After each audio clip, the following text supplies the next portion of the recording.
যখন নবীর নাম উচ্চারণ হবে এটা শোনার পরে কি বলা লাগবে? আল্লাহ রাসূলের হাদিস, এটা হাদিসে জিবরাইল, ফেরেশতা জিবরাইল তিনটা বিষয়ের উপরে আমিন আমিন আমিন বললেন। রাসূল বললেন আমিন আমিন আমিন। সাহাবীরা বললেন ইয়া রাসূলুল্লাহ, আমরা শুধু আমিন শুনলাম, কিন্তু কি কারণে আমিন বললেন তা তো শুনলাম না।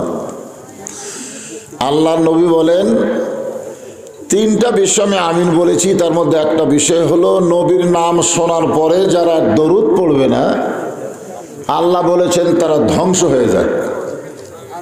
ফেরেশতা জিবরাইল বলেছেন আমিন, আমি রাসূলও বললাম আমিন। তাহলে নবী যদি আমিন কয় তাহলে সেইটা কি কবুল হবে কি হবে না? হবে না? এই সিজারগুলো বাচ্চারা আপনারা সামনে বসাচ্ছেন কেন? আপনি খোঁজলে দেখেন ওই সিজার করা অস্থির। কারণ দুনিয়াতে আসার 2 দিন আগে ওর মায়ের পেট কেটে বের করছে, ওর ঘুমই ভাঙ্গিনি, ওই সময় পেট কাটছে। এখন ডাক্তার কি করবে? পরে চেতন করার জন্য এরকম পাও ধরে একটা ঘুরান দেয়। এই ঘুরান দেওয়ার কারণে মাথার মধ্যে একটা ঝাঁকি খায়। এই ঝাঁকি খাওয়াতে বাচ্চাগুলো অস্থির হয়, মোবাইল ছাড়া কান্না থামে না, মোবাইল ছাড়া ভাতও খায় না। আর এই সিজার করাগুলো সামনে বইছে, ওর কি বুঝবে? আল্লাহর নবীর নাম শোনার পরে যারা দরুদ শরীফ পড়ে না, আল্লাহ বলেছেন তারা ধ্বংস হয়ে যাক। রাসূল বলেছেন আমিন, তার মানে ধ্বংস হবেই। তা আমরা যখনই নবীর নাম উচ্চারণ করব, শুনবো, জবান খুলে বলবো সাল্লাল্লাহু আলাইহি ওয়াসাল্লাম। মুরইল দক্ষিণপাড়া ফোরকানিয়া মক্তব মাদ্রাসা প্রাঙ্গণে মাদ্রাসা কমিটি কর্তৃক আয়োজিত আজকের এই তাফসিরুল কোরআন মাহফিল, আল্লাহ তাআলা আজকের এই মাহফিলে যেনাকে সম্মানিত সভাপতির আসনে কবুল করেছেন, মাওলানা মোহাম্মদ ইনামুল হক। আজকের এই মাহফিলের সম্মানিত সহসভাপতি মাওলানা মোহাম্মদ আবু বকর সিদ্দিক। সম্মানিত সভাপতি দ্বয়কে অন্তরের অন্তঃস্থল থেকে আমি শুভেচ্ছা জ্ঞাপন করছি। সম্মানিত প্রধান অতিথি জনাব মোহাম্মদ আল হাসিবুল হাসান কবিরাজ সুরুজ, উপজেলার সম্মানিত চেয়ারম্যান সাহেব। আজকের এই মাহফিলের প্রধান পৃষ্ঠপোষক আলহাজ মোহাম্মদ আব্দুর রশিদ লালু, জনাব মোহাম্মদ হেলাল উদ্দিন কবিরাজ। এছাড়াও সম্মানিত সুধীজনের ভিতরে বিশেষ অতিথিবৃন্দের ভিতরে যিনাদের নাম রয়েছেন, সকলকেই অন্তরের অন্তঃস্থল থেকে আমি শুভেচ্ছা জ্ঞাপন করছি। সম্মানিত ওলামায়ে কেরাম, এ জাতির শ্রেষ্ঠ সন্তান আলেম ওলামা, আপনারা মানেন বা না মানেন, আল্লাহ ঘোষণা করেছেন। কে?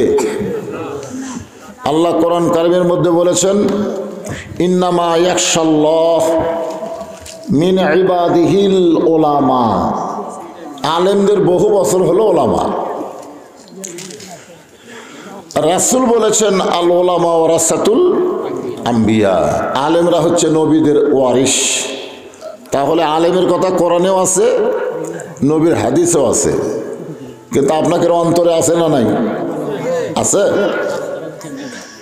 যে সমস্ত আলেম ওলামা আপনাদের মাঝে মাঝে বসে আছেন, মঞ্চ উপবিষ্ট আছেন, মাগরিবের নামাজের পর থেকে এত রাত পর্যন্ত যেনারা আলোচনা করে আপনাদেরকে শোনালেন, আলেম সহ আজকের মাহফিলের বক্তাগণকে অন্তরের অন্তঃস্থল থেকে আমি শুভেচ্ছা জ্ঞাপন করছি।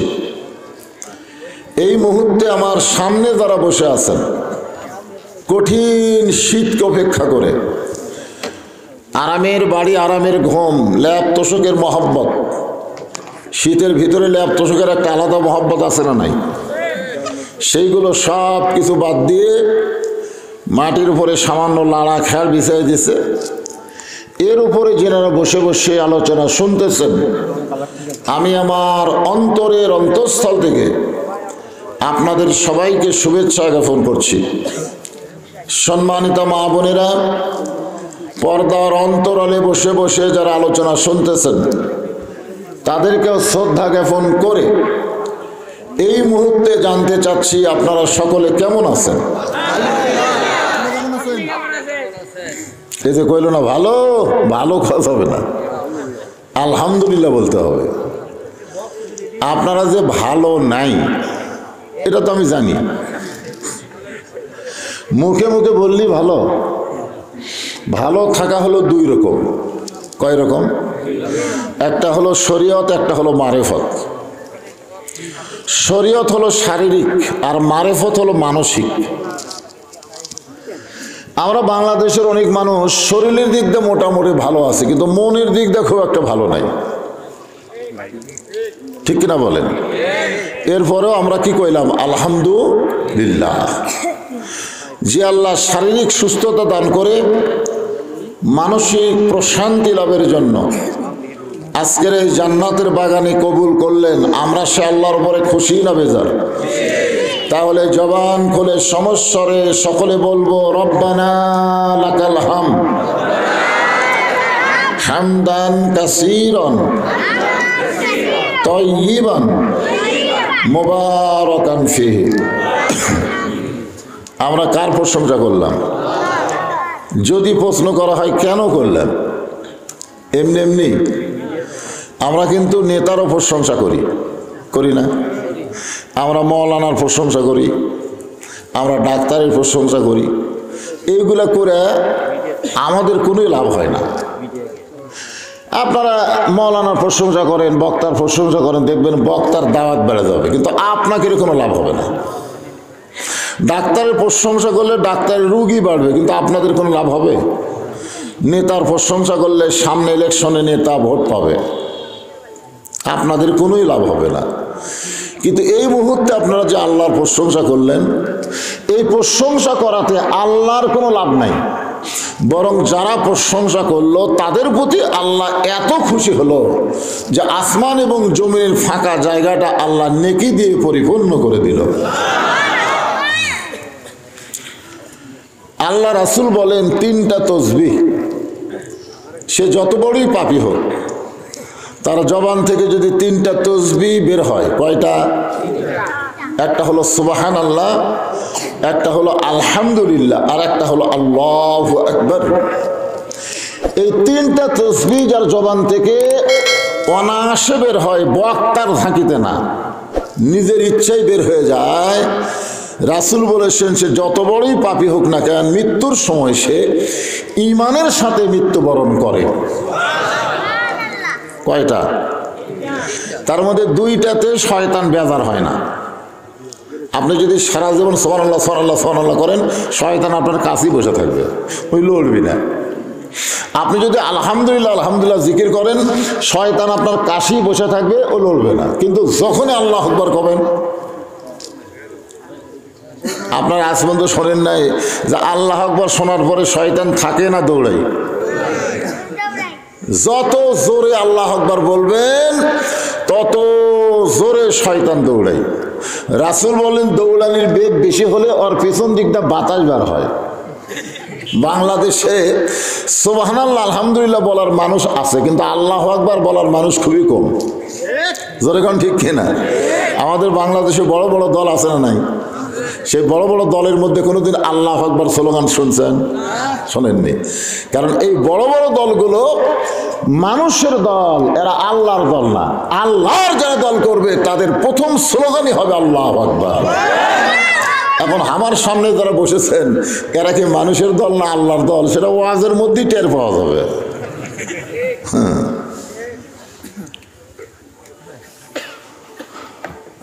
যখন আল্লাহু আকবার বলা লাগবে আপন ইচ্ছাই বলবেন, বক্তার ঝাঁকিতে বললে হবে না, নিজের ইচ্ছাই বলবেন ইনশাল্লাহ। আল্লাহর প্রশংসা করার তিনটা কারণ, অসংখ্য কারণের মধ্যে তিনটা প্রধান কারণ। এক নম্বর কারণ হলো আল্লাহ জন্মসূত্রে আমাদেরকে মুসলমান হিসাবে কবুল করেছে। খুশি না বেজার? জন্মসূত্রেই আমরা মুসলমান। অন্য ধর্মে জন্ম নিয়ে মুসলমান হয়ে মরা সহজ না কঠিন? যার প্রমাণ হলো নবীর চাচা আবু তালেব। সারা জীবন নবীরে লালন পালন করছে জানেন। আল্লাহ নবী বলেছেন মায়ের পেটে আমি এতিম ছিলাম, মায়ের পেটে, কিন্তু দুনিয়াতে আসার পরে আমি এতিম ছিলাম না। সাহাবেরা বললেন হুজুর আপনি তো এতিম, আপনার বাবা মারা গেছে, আপনি এতিম কেমনে ছিলেন না? আল্লাহর নবী বললেন ভাগ্য কর্মে এমন একটা চাচা আমি পাইছিলাম যার নাম হলো আবু তালেব। জোরে কান, যার নাম কি? আমার চাচার দরদের কারণে আমার যে বাবা নাই এটা আমি বুঝতেই পারিনি। তাহলে চিন্তা করেন, বাবার দরদ দিয়ে যে চাচা নবীকে লালন পালন করছে তার নাম কি? আবু তালেব। সেই আবু তালেব যখন মৃত্যুর বিছানায় আর উঠতে পারবে না, কেউ পড়েই গেছে, এমন সময় চাচা গিয়ে নবী গিয়ে বলতেছে চাচা খালি একটা বার, বেশি বার না, কয়বার? একবার শুধু বলবেন লা ইলাহা ইল্লাল্লাহ, আমি আপনাকে হাত ধরে জান্নাতে পৌঁছায় দিব। আপনার বলেন তো কত বড় দামি কথা, খালি একবার। চাচা বললেন বাজান মরেই যখন যাচ্ছি বাপদাদার ধর্ম ছাড়বো না। এ কথার দ্বারা বোঝা গেল যাই যে ধর্মের মধ্যে জন্ম নেয় মনে করে সেটাই আসল। একটা হিন্দু যদি আপনি বলেন কলমা পড়বে, না না না আমারটাই আসল, খ্রিস্টান বলে আমারটা আসল, ইহুদি বলে আমারটা আসল, আমরা মুসলমান বলে আমাদেরটা আসল। আসলে আসল কোনটা? আসল কোনটা যিনি ধর্মের মালিক তিনিই বলতে পারেন। জোরে কোন কথা ঠিক কিনা? আপনার বলেন তো ধর্মের মালিক কে? সে আল্লাহ কোরআনে বলেন ওয়ামান ইয়াবতাগি গায়রাল ইসলাম দীনান ফালাই ইউকবালা মিনহু। কোরআনে আয়াত শুনলে কি করা লাগে? এই তো এখনই আপনারা মিস করলেন। আল্লাহ কোরআনে ইরশাদ করেন যে ইসলাম ধর্ম ছাড়া অন্য কোন ধর্ম কেউ যদি গ্রহণ করে আল্লাহ বলেছেন লা ইউকবালা মিনহু, সেইটা কখনো কবুল করা হবে না। এ কথার দ্বারা আল্লাহ বুঝাইলেন পৃথিবীতে যতই ধর্ম থাক, ধর্ম আসলে কয়টা? আরো জোরে বলেন। আর বাদগুলা? এটা আয়াত দিয়ে কি বুঝতেছেন? লা ইউকবালা মিনহু মানে কবুলই করা হবে না। এই হিসাবে গোটা পৃথিবীতে আল্লাহর পছন্দনীয় একটা ধর্ম, তার নাম হলো ইসলাম। আল্লাহ কোরআনে বলেন ইন্নাদ-দীনা ইনদাল্লাহিল ইসলাম। আল্লাহ আমাদেরকে সেই ইসলামের মধ্যে কবুল করেছে। খুশি না বেজার? এই জন্য আমরা প্রশংসা কম করব না বেশি করব? আল্লাহর প্রশংসা করার 2 নম্বর কারণ হলো, মানে অসংখ্য কারণ, তার মধ্যে 2 নম্বর যেটা মেজর কারণ সেটা হলো আল্লাহ আমাদেরকে দয়া করে রহম করে বিশ্ব নবী, ধরে কোন নবী? বিশ্ব নবীর উম্মত করে দুনিয়াতে কবুল করেছেন। যেই নবী ঘোষণা করেন তোমরা যদি ঈমান নিয়ে যত পাপ তোমরা করো না কেন, তোমরা যদি ঈমান নিয়ে কবরে আসতে পারো, যত পাপ তোমরা দুনিয়াতে করো সমস্যা নাই, কিন্তু ঈমান নিয়ে যদি কবরে আসতে পারো আমি রাসূল তোমাদেরকে সুপারিশ করে আল্লাহর জান্নাতে পৌঁছায় দিব। এজন্য একটা গান আছে, আছেন আমার মুক্তার, আছেন আমার ব্যারিস্টার, সেই বিচারের হাইকোর্টেতে তিনি আমায় করবেন পার, আমি পাপী রাসূল জাবিন্দার। আল্লাহ যখন হাকিম হয়ে আমাদেরকে আসামি করে বিচার শুরু করবেন, আপনারা বলেন তো আল্লাহর সামনে আমাদেরকে আসামি হওয়া লাগবে কি লাগবে না? এই ছোট বাচ্চা করা কার কার আপনাকে দায়িত্ব আছে? এরা কার দায়িত্ব? এরা কার দায়িত্ব হয়েছে?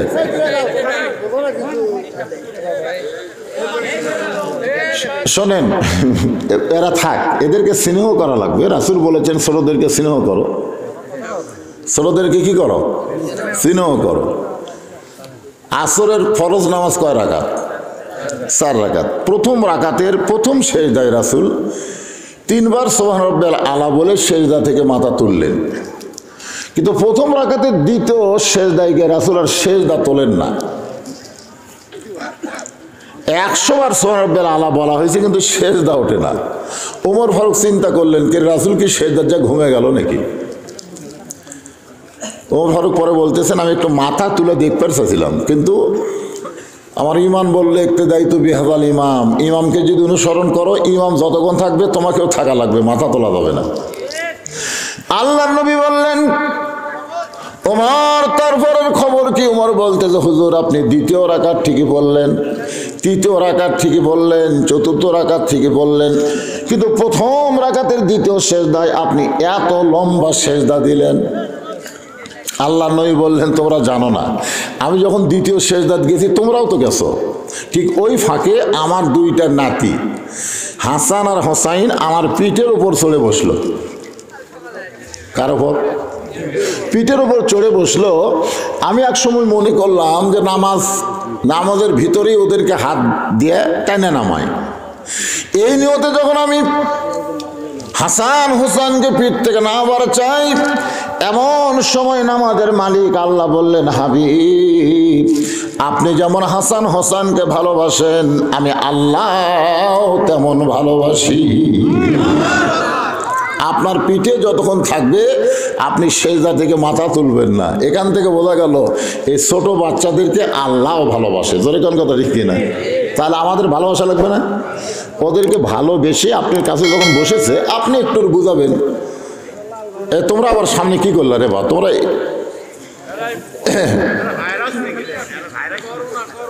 না একটু মনোযোগ দিয়ে কথাগুলো শোনা লাগবে। আমি যে সূরা আপনাদের সামনে তাফসীর করব, নাম হলো সূরা কাউসার। নাম কি? আর এই মাসটা কি? রজব মাস। মাসের দিকে খেয়াল করি বক্তা করে ওয়াজ করা দরকার, ঠিক না? তো এই জন্য এখানেও আপনারা লিখছেন তাফসীরুল কোরআন মাহফিল, মানে একটু তাফসীরও করা লাগবে, সেই হিসাবে আপনারা একটু মনোযোগ দেবেন। তা আমি যেটা বলতেছি যে এই মাসের এক রাতে আল্লাহ তাআলা আমাদের নবীকে আসমানে নিয়ে গেছিলেন। আসমান বললে ভুল হবে, আরশে নিয়ে গেছিলেন। আরশ কি আসমানের নিচে না উপরে? আসমান কয়টা? কোথায় পাচ্ছেন?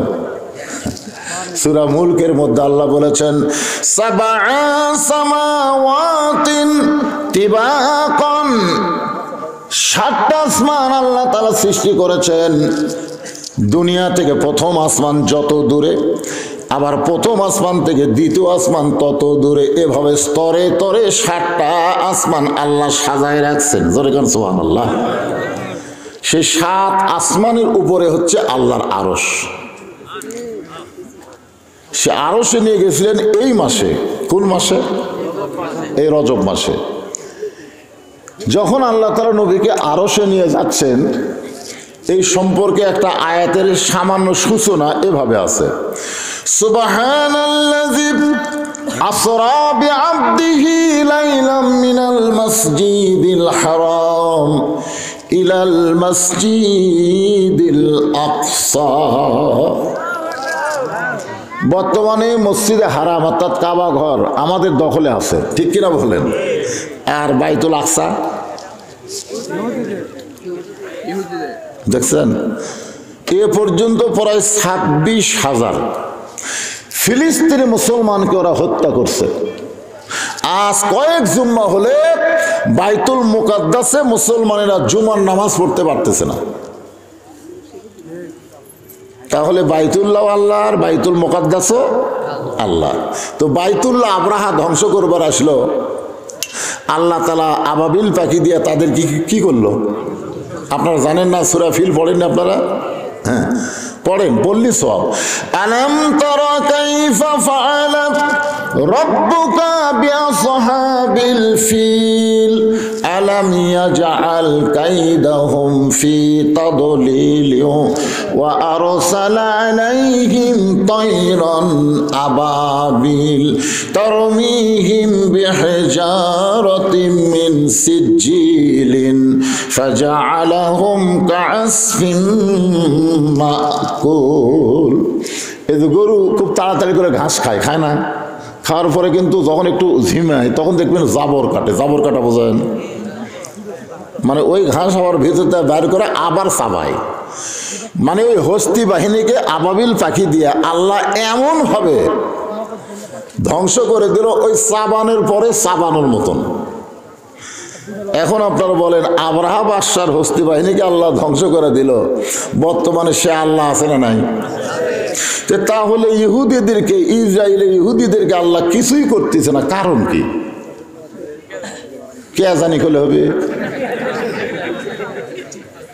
এই যে আরামের তোষক, আরামের কম্বল বাদ দিয়ে আপনার খেড়ের উপর বসে আছেন, কে জানি করলে হবে? এইগুলা জানা লাগবে, যেরকম ঠিক কিনা? আর এইগুলা জানতে গেলে একেবারে মনোযোগ দিয়ে কথাগুলো শোনা লাগবে, মনোযোগ। আগে আপনাদের এই কাহালু, তো আমার বাড়ি কাহালু, প্রত্যেক পাড়ায় পাড়ায় ওয়াজ করছি, করিনি? কিন্তু এখন আপনারা চাইলেও তো আর পাচ্ছেন না। এই হাট গাড়ি না ঢেল গাড়ি থেকে এসে বলতেছে, হুজুর আগামী বছর ডিসেম্বর একটা ডেট দেন। এখন ডিসেম্বর মাস হওয়ার নাই ফাঁকা, মানে এই যে সামনে ডিসেম্বর আসতেছে তার মধ্যে একটা তারিখও ফাঁকা নেই, এরা মন খারাপ করতেছে। এই লোকটা 13-14 মাস আগে আমাকে দাওয়াত দিয়েছে।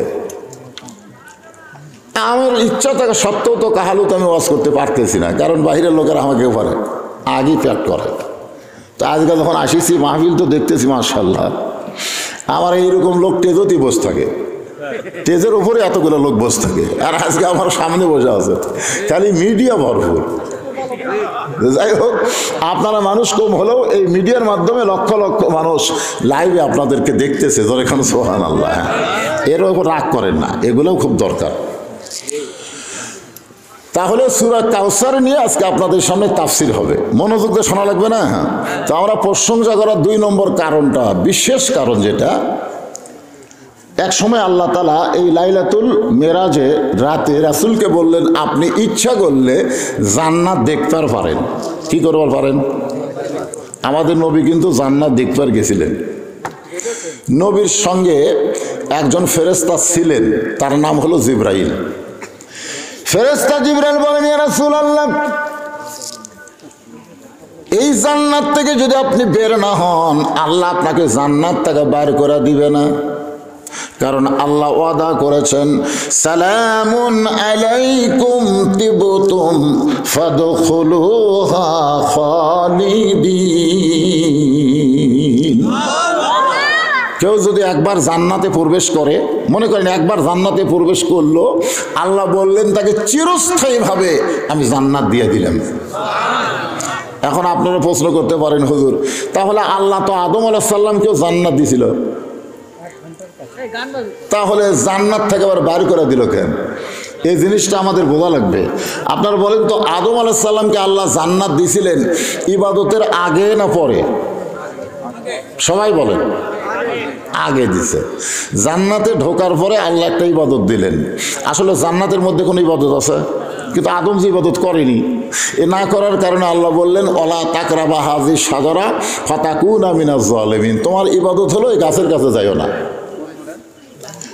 নামাজ নাই, রোজা নাই, হজ নাই, যাকাত নাই, একটাই ইবাদত, খালি গাছের কাছে যাবা না। ওখানে আরো অসংখ্য গাছ আছে, সব গাছের ফল খাও, তোমার হুকুম হলো একটা গাছেরই ফল খাইও না। আদম আলাইহিস সালাম বললেন, আল্লাহ তোমার কাছে ওয়াদা করতেছি আমি ওই গাছের কাছে যাব না। কিন্তু আদমের দেহের হাড় দিয়ে যা তৈরি করা হচ্ছে, ওই হাওয়ার কথা কয় না, হাওয়া। তা আদম বলে, হাওয়া আমি বলতেছি যাব না, তুমি কথা কও না কেন? হাওয়া বলতেছে, আপনিও যা আমিও তাই। এর মধ্যে মারেফতের পেঁচ আছে না নাই? মেয়ে মানুষ কিন্তু এরকমই, কারণ নিষেধ করা মাত্রই তার আগ্রহ বেড়ে যায়।